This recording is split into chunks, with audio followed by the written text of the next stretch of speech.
Yung kukulit nyo. Hi, happy morning. Appear tayo. Ano daw yung best advice na narinig ko na naibigay sa akin? Okay, best advice. Siguro yung sinabi ni ni Tito Edgar, yung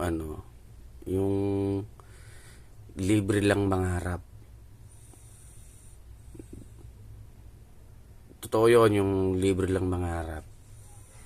Kasi i-share ko na rin yung story. Um, Dati nangarap lang si Tito Edgar nung na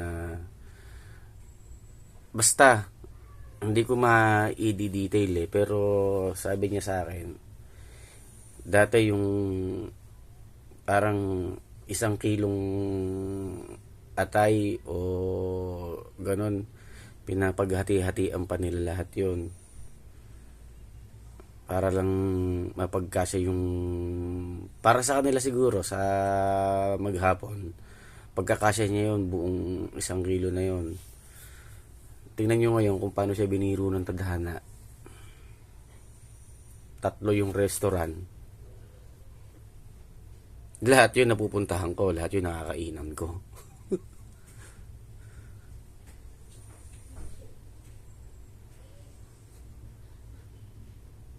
Tama yung sinabi ni Tito Edgar doon. Libre lang mangarap. Huwag kang sumabay dun sa mga sa mga taong meron na.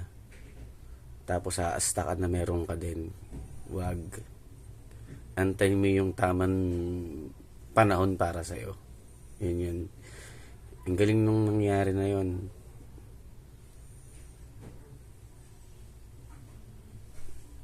Well, anyway, hindi ko napapahabain. Shinare ko lang.